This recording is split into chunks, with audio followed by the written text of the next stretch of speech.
Hi, welcome to Living Lean and Green with Stacy D. I am going to share a recipe with you tonight for Asian tuna steaks and roasted vegetables. I have 20 ounces of yellowfin tuna steaks that I've thawed out here. I'm going to mix up a marinade for those. Let me put this out of the way so you can see this. I've got a small baking dish because this is going to marinate and bake in the same dish.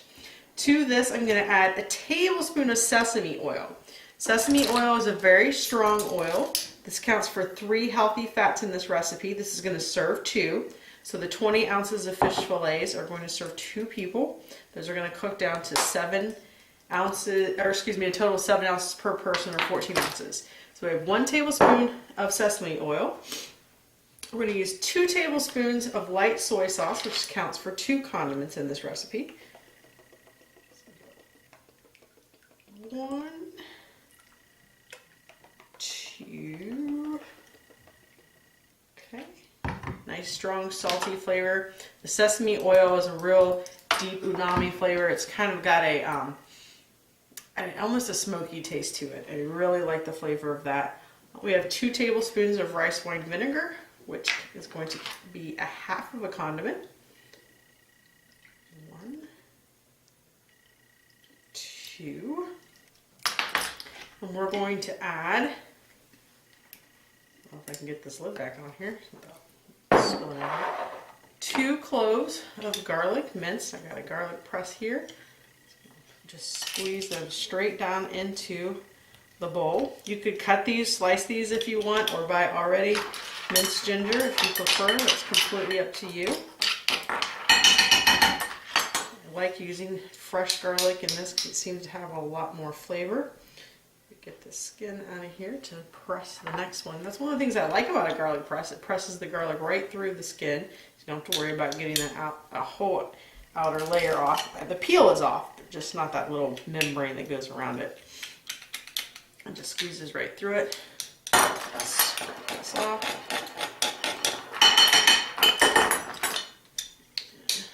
Clean up the other side. Okay. That's all finished there. And then we're going to add a teaspoon and a half of stevia, or excuse me, Truvia. Pretty much the same thing as stevia, just a different name brand. And that's also going to equal a condiment. It's going to give a little bit of sweetness to this marinade. And then we're going to add just a pinch of garlic, which is going to be about a quarter of a condiment. I'm going to put a little bit in my palm. Just squeeze out a pinch. It's about 1/8 of a teaspoon. If you want to just measure it, but a pinch is about the same as 1/8 of a teaspoon. So I'm just going to stir this together. Break up the dry ingredient clumps, which is mostly the Truvia. Kind of clumps up as they hit the liquid. Mix this together, almost in a little bit of a vinaigrette. You could use a little whisk if you want, or you just got a spoon here. Fork would be fine. Just want to kind of make an emulsion, get the soy and the sesame and the vinegar to kind of blend together, almost like a vinaigrette if you were using for a salad. Okay, then we're going to take our tuna steaks,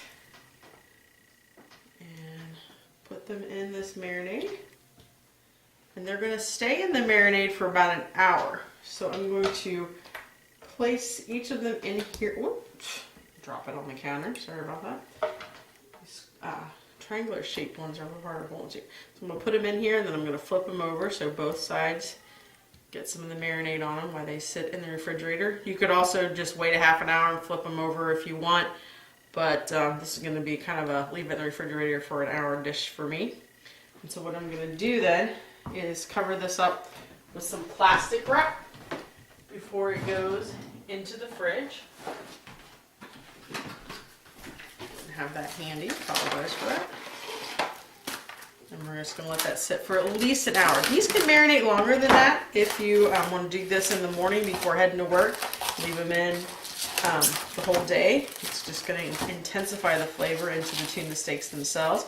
Just bear in mind though that the vinegar will start to kind of cook that fish if it sits in there for longer than an hour. And you might not need to cook it as long whenever we go to actually cook the fish, because the meat will already start to cook from the acid in the vinegar. That's how ceviches and things like that are done. So just keep that in mind. I'm going to stick this in the fridge, and then while it's marinating, you can prep some of your favorite vegetables to roast.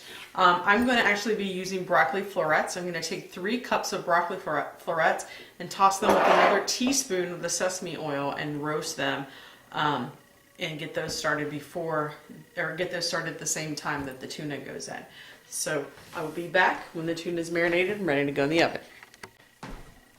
Okay, so we're going to prepare our broccoli to roast. You can also do asparagus or any other green vegetable if you like, but I would strongly urge you to try any vegetable that you choose to have with this tuna in the roasted variety. It really brings out the sweetness and nuttiness of vegetables, and honestly, to get my kids to eat a lot of vegetables for the first time, this is how I prepared them, and they liked them every time. So I have about 3 cups of broccoli florets that I'm putting on this pan. As you notice, they're a little overflowing 3 cups. And I do that because as the broccoli cooks and shrinks down, it takes up less space in the measuring cup. So I want to make sure I'm getting all of my veggies in for my lean green. I'm going to take a teaspoon of the sesame oil as the 4th healthy fat that we need for this meal, and drizzle it on top of the broccoli florets. And we still have a 1/4 of a condiment to use. So that's about 1/8 a teaspoon or a pinch of garlic powder. And I'm using garlic powder because it's more potent than fresh garlic in this small little amount. And I'm just going to toss the broccoli florets with the sesame oil and the garlic powder. Whoops, lost one. I'm just going to spread them out on this pan. I don't want them bunched up because I don't want them to steam and poach each other. I want them to roast. All right, so those will go into the oven when we get ready to start cooking the tuna steaks, and they'll go in a 400-degree oven for about 10 to 15 minutes. So we will put those in right when we get the steaks out and ready to prepare. Okay, the tuna has marinated in the refrigerator for about an hour, and I've had it sitting on the counter for about the last 10 minutes to come to room temperature. I have my cast iron skillet preheated to medium-low heat. Remember, with the cast iron, it gets hot and holds heat more than most other types of cookware, so it's a little bit lower setting. I have my broccoli in a 400-degree oven in a convection oven for about 5 minutes. If it's a regular oven, probably about 7 minutes before you start actually cooking your tuna steaks. So I'm going to take these out of the marinade, and I'm going to put the top side straight down into the skillet, and we're going to sear it for a few minutes on this side before flipping it over. Remember, with tuna steaks, they are best when they're not cooked all the way through. They maintain their temperature, or excuse me, their tenderness better that way. I also wanted you to notice, I meant to point this out before I put them in the skillet. Let me get a close up here. Can you see how the edges of the tops of those tuna steaks are a little bit whitish already before they were even put into the skillet? That's from the acid or the vinegar that was in the marinade starting to cook that flesh just from the acidity of the vinegar.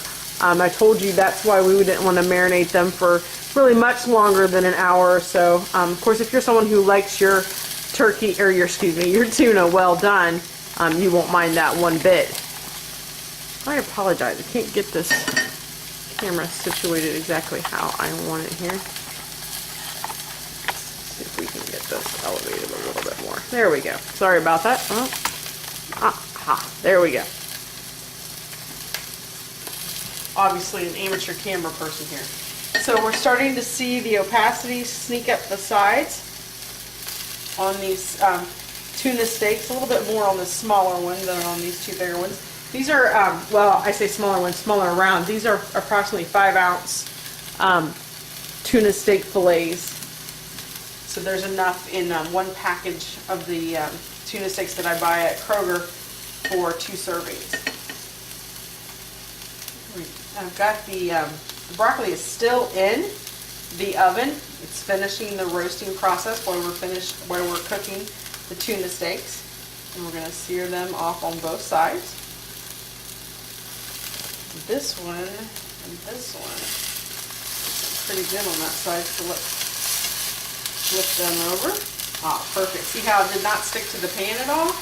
There's two reasons for that. One, it was done on that side. And two, that little bit of sesame oil in the marinade kind of lubricated the steak, the tuna steak, so that it didn't stick, and also imparts a lot of flavor into this dish. This one's about ready. Yep, these ready to turn over now. We got a nice sear on them. I want them to be like that on both sides. There's still going to be a nice wide band of pink in the middle. You do not want to cover these if you don't want them to be cooked all the way through. And again, it's best to cook tuna steaks medium rare to rare. But feel free to cook it longer than that if you choose. It's completely up to you. I'm going to check the broccoli florets. Oh, good. They're starting to get nice and brown. Still just a little bit crunchy for my liking, so I'm going to put them back on. And we'll spread them back out on the pan.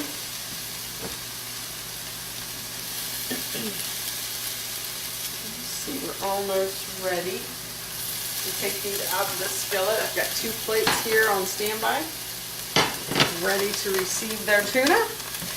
And then we're going to take this marinade and do something with it after the tuna steaks come out of the pan. Alright, these are looking great. So I'm going to put 2 fillets. You see how that's still got a nice wide band of red and pink in the middle? That's how you want it to be. That's the perfect doneness for these. And like I said, you feel free to do something different if you would prefer yours to be cooked a little bit differently.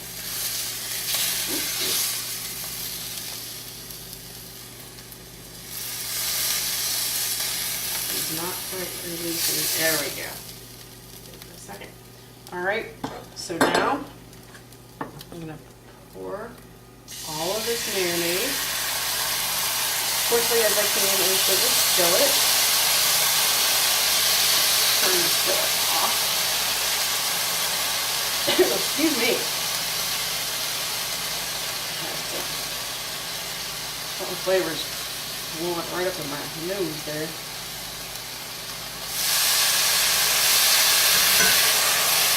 And that's really all we need to cut that. We're going to cut that right over there for a second.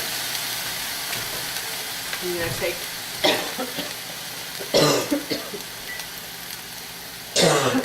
perfect the broccoli out of the oven. It's nice and brown. We'll toss it in the skillet without dropping everything. And then we're going to give this broccoli a quick toss. And this marinade, kind of coat it, impart some of that flavor to it. Remember, the broccoli only had a little bit of garlic powder and sesame oil. Excuse me. Alright, so we're going to put half of this broccoli on each of these plates.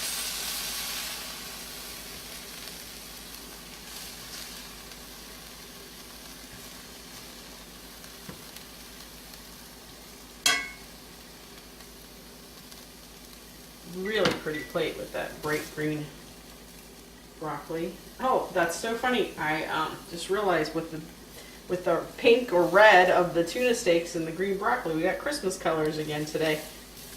Like the cod and tomato sauce that we posted last week. Alright, got a little bit more broccoli. It's one plate than on the other. Portion it out just a little bit better there. And there you have the finished plate. Asian marinated yellowfin tuna steaks with roasted broccoli. I hope you guys are going to give this one a try. Remember, eating fish once a week is definitely something you should be striving for on the 5-in-1 plan. Super healthy, lots of good fats, healthy fats, good for your brain and eyes in fish. Hope you guys try it. Hope you enjoy. Thank you.